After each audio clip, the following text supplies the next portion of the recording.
Ang sinabi ko, ma'am, unang-una, magpa-drug test siya. And that is a hanging open challenge na hanggang ngayon,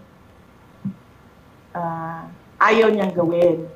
Na sinasabi ko, that is a betrayal of public trust. Ang pangalawa, yung pagpirma niya ng kaduda-duda na budget. That is a culpable violation of the Constitution. Yan ang sinasabi ko, nasagutin niya, na hindi niya sinasagot. Binigyang diin ni VP Duterte na hindi dapat hingin ang pagbibitiw ni Pangulong Ferdinand Marcos Jr. Sa halip ay hiniling niya na gawin nito ang kanyang trabaho. Never ask him to resign. That is a pointless call. Hindi magre-resign yan. Nakita niyo ba yung tatay? Ilang taon yun? 20 years? Oh, that is a pointless call. Tingnan niyo yung DNA niya na ayaw yan.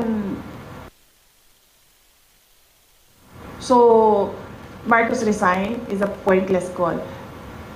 That is why I am asking him to do his job. Of which, of course, alam na nating lahat na hindi niya ginagawa.